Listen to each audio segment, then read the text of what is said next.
was, to really think that God, there's only 3 of us in the whole MTC who are going to Brazil. And Brazil's such a big country. I thought I was like really special. I had a big responsibility, and I guess I did. But over the weeks, we really became good friends. This district, along with some of the other districts. There was a district after we came in. There was started to be a district every week going to Brazil.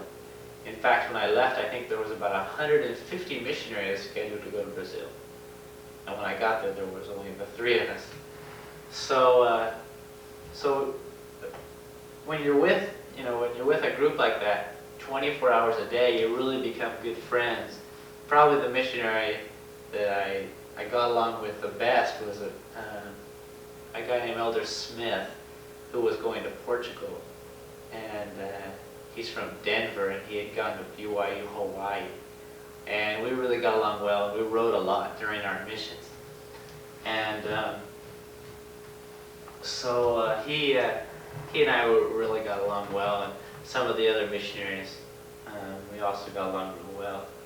And it was kind of different because I spent Thanksgiving, Christmas, and New Year's in the MTC, which had its ups and downs, I guess. Spending Christmas was probably funner than it would have been spending it in the mission field, but it was amazing how many packages we all got. Everyone was sending us candy and cookies and and presents and stuff, and so in the MTC, the closet the closet is built out, and so there's a shelf under. There's just an empty space on top of the closet where you can put your suitcases and stuff. And so we all put all our presents on top of the closet with a big tree, or I guess it was a plastic tree, and we strung lights and aluminum cans along the tree for ornaments and stuff. And then we had a whole bunch of crackers that we'd taken out of the cafeteria and put them around at the bottom so they looked like snow. And that was our Christmas decorations. But it was really fun. We had a good time. I was just amazed at how much junk we got as far as like candy and food, because no one knows what to send us as missionaries, so they just send us food. And I remember I left for Brazil just at the beginning of the year. I think it was the 5th or the 6th, and I was throwing away food, giving it away and stuff, all these cookies and stuff. So I didn't have anything to do with it. I couldn't take them to Brazil, obviously.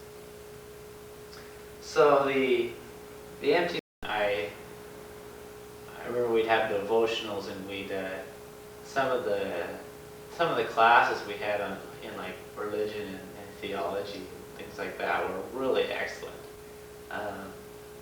You can really learn a lot more when you're interested in something, or maybe I should say, when you have to be interested, you could almost say, in a subject. In seminary, I had, I went through 4 years of seminary, but I hadn't learned nearly as much because it was, I wasn't forced into it. I did it on my own, but it wasn't like, I needed to learn in the MTC. I needed to learn. I really needed to study the gospel and pick that up.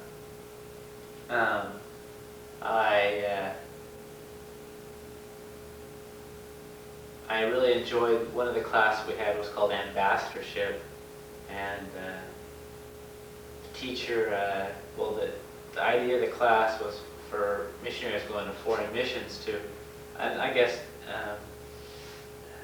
missions in the United States also, to learn how to get along with people and how to be a good teacher and how to be a good example.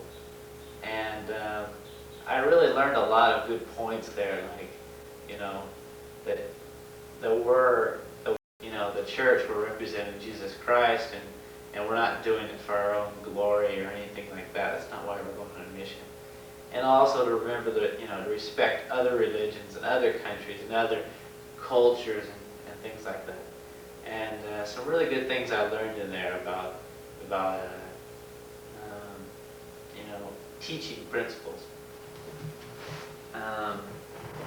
We also had a class that was called the culture class, and a Brazilian man was the teacher I think it was every Sunday night, and he'd try and prepare us for the culture shock that we were going to go through when we got to Brazil, and it was really it was kind of scary in a way, because he was pretty truthful to us, you know. Told us about some of the weird religions and weird foods and the things. He said, you know, you'll probably all get sick for a while, you know, from the food, and so we were all gripping with this, and we were fine.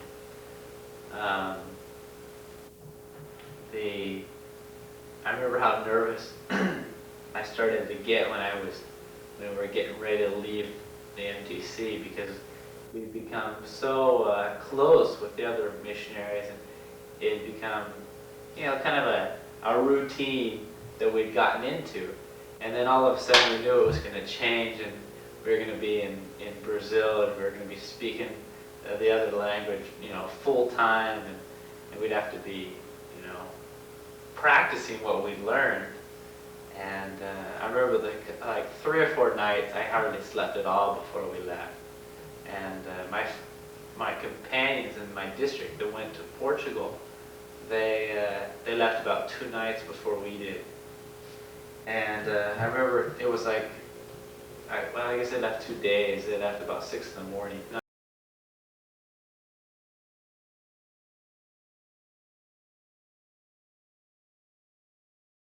And in the morning, I went to the bus with them and waved them goodbye, and it was really sad, you know, because we got so close with these people, so close.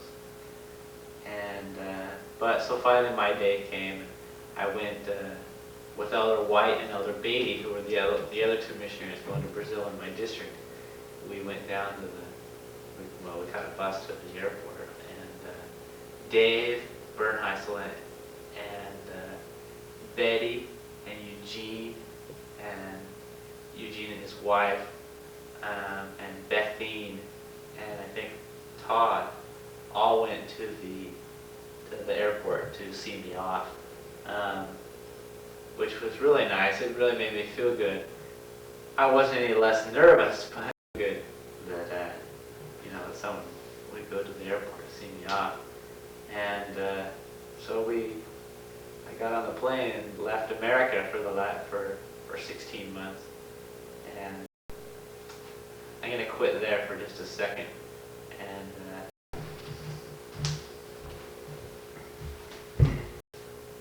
$1 from American. 1983, the first $2 million prize. I won $2 million from American.